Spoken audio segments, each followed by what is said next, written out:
नमस्कार देवियों सज्जनों, आप सभी दर्शकों का स्टडीफाई पर हार्दिक स्वागत है। आज हम चर्चा करेंगे उत्तर आषाढ़ नक्षत्र के बारे में और ये जानेंगे कि इसके अंतर्गत आने वाले कौन कौन से व्यवसाय होते हैं। तो यदि आप ये नहीं जानते कि कैसे आप अपनी कुंडली से उस नक्षत्र को ज्ञात कर सकते हैं जो कि यह दर्शाता है कि आपके लिए सबसे अच्छा क्षेत्र कौन सा हो सकता है जिसमें आपको सबसे अधिक सफलता प्राप्त हो सकती है, उसके लिए डिस्क्रिप्शन में दिए हुए मेथड नाम के वीडियो को देखें।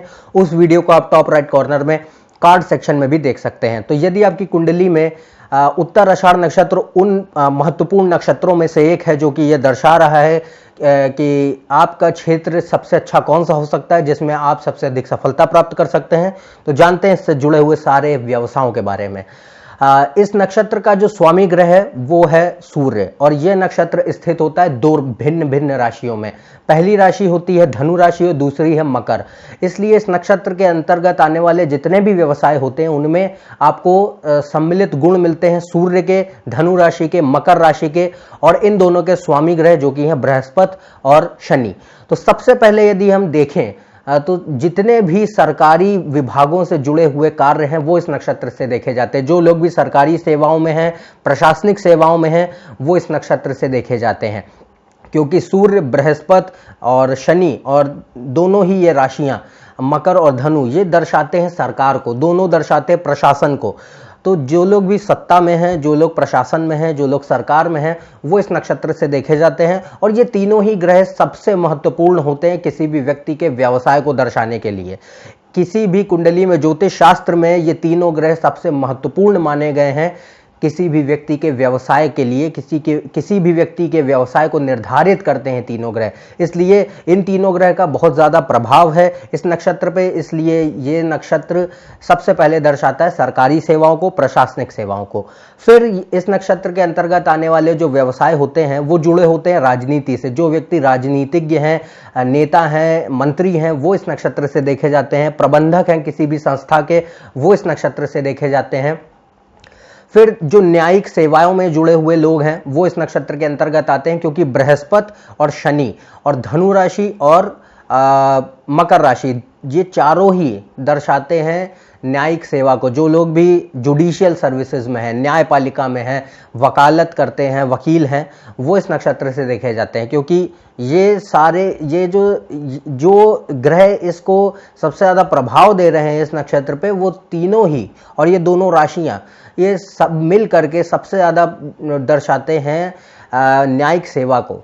ये पांचों अति महत्वपूर्ण हैं। जब भी हम किसी भी व्यक्ति की कुंडली में न्यायिक सेवा का आकलन करते हैं तो न्यायिक सेवा जो होती है वो इस नक्षत्र के अंतर्गत सबसे पहले देखी जाती है। फिर ये नक्षत्र दर्शाता है ऐसे सभी व्यक्तियों को जो कि रक्षा सेवाओं से जुड़े हुए हैं, चाहे वो किसी भी प्रकार की रक्षा सेवा हो, रक्षा सेवाएं हों या फिर पुलिस सेवाएं हों, वो इस नक्षत्र से देखी जाती है। जो लोग आर्मी में हैं, सेना में हैं, नौसेना में हैं, या फिर यहाँ तक कि जो लोग सिक्योरिटी बिजनेस में हैं, जो लोग सिक्योरिटी गार्ड्स होते हैं, वो भी इस नक्षत्र से देखे जाते हैं, क्योंकि वहाँ पे रक्षा का संबंध है। जितने भी प्रकार की रक्षा सेवाएं हैं वो इस नक्षत्र के अंतर्गत आती हैं। फिर यह नक्षत्र दर्शाता है खेल संबंधित व्यवसायों को। जो लोग खिलाड़ी हैं, जो लोग स्पोर्ट्स पर्सन हैं, एथलीट्स हैं, रेसलर्स हैं, वो इस नक्षत्र से देखे जाते हैं। और ऐसा इसलिए है क्योंकि बृहस्पति और धनु राशि और सूर्य ये तीनों ही सबसे ज़्यादा संबोधित करते हैं ऐसे व्यवसायों को जिनमें शारीरिक ऊर्जा की आवश्यकता हो, जिनमें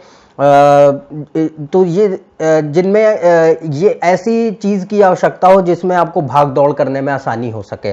तो खेल से संबंधित जितने भी व्यवसाय हैं वो इस नक्षत्र से देखे जाते हैं। और ये तीनों ही बृहस्पति, सूर्य और धनु राशि तीनों ही अग्नि तत्व से प्रधान होते हैं, अग्नि तत्व प्रधानित हैं।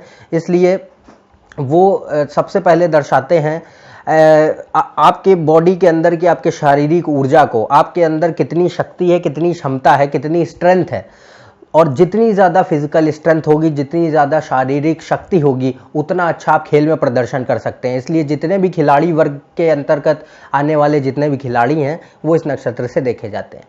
फिर यह नक्षत्र दर्शाता है ऐसे सभी व्यक्तियों को जो कि भूमि निर्माण क्षेत्र से संबंधित कार्य करते हों, जो कि कंस्ट्रक्शन इंडस्ट्री जिसे हम बोलते हैं, वो इस नक्षत्र से देखी जाती है, क्योंकि शनि और मकर राशि दोनों ही कंस्ट्रक्शन को दर्शाते हैं, दोनों ही भूमि निर्माण को दर्शाते हैं, दोनों ही भूमि के स्वामी हैं। इसलिए इसके पश्चात ये नक्षत्र ऐसे सभी व्यवसायों को संबोधित करता है जो कि जुड़े हैं शिक्षा से और आध्यात्म से, क्योंकि बृहस्पति, शनि और सूर्य ये तीनों ही शिक्षा को और आध्यात्म को संबोधित करते हैं। इसलिए जो व्यक्ति शिक्षक हैं, गुरु हैं, धर्म गुरु हैं, वो इस नक्षत्र से देखे जाते हैं।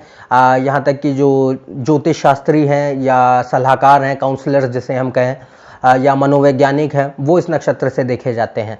फिर ये नक्षत्र ऐसे उन व्यक्तियों को भी दर्शाता है जो कि अन्वेषक होते हैं या अपने चुने हुए क्षेत्र में बहुत उच्च स्थान पे होते हैं, क्योंकि इस नक्षत्र पे जो प्रभाव है वो ऐसे 3 ग्रहों का है जो कि दर्शाते हैं पूर्णतः किसी भी व्यक्ति के व्यवसाय को और सबसे पहले सरकार को। इसलिए जो व्यक्ति अपने चुने हुए क्षेत्रों में बहुत उच्च पदासीन अधिकारी हैं, जिनके हाथ में बहुत ज़्यादा शक्ति प्रदान की गई है, पावर है, वो इस नक्षत्र से देखे जाते हैं। तो ये वो सारे भिन्न भिन्न प्रकार के व्यवसाय हैं जो कि इस नक्षत्र के अंतर्गत आते हैं। और इन सारे विस्तृत क्षेत्रों में से आप कैसे जान सके कि आपके लिए सबसे अच्छा क्षेत्र कौन सा है, उसके लिए आपको 4 निष्कर्ष सम्मिलित करके देखने होते हैं जो आपको प्राप्त होते हैं राशि द्वारा, ग्रह द्वारा, भाव द्वारा और नक्षत्र द्वारा। इन सभी विषयों के बारे में हम पिछले वीडियोज़ में चर्चा कर चुके हैं। यदि आपने पिछले वीडियोस नहीं देखे तो आप उसे चैनल की प्लेलिस्ट में जाके देख सकते हैं। तो इससे आपको ज्ञात हो सकेगा कि आपकी कुंडली के अनुसार आपके लिए सबसे सफलता भरा व्यवसाय कौन सा है। तो ये था मेरा दृष्टिकोण उत्तर आषाढ़ नक्षत्र और इससे जुड़े हुए सारे व्यवसायों के बारे में। यदि आप मेरे इस चैनल पर नए हैं तो नीचे दिए हुए सब्सक्राइब बटन पर सब्सक्राइब करें। कोई भी जानकारी चाहते हैं तो आप मेरे ट्विटर और फेसबुक पेज पर भी जा सकते हैं। कोई भी प्रश्न पूछना चाहते हैं तो आप मुझे मेल कर सकते हैं। अन्यथा हम आपसे अगले वीडियो में फिर से मिलेंगे। अगले वीडियो में जानेंगे श्रवण नक्षत्र और उससे जुड़े हुए सभी व्यवसायों के बारे में। तब तक के लिए आज्ञा दें। नमस्कार और धन्यवाद।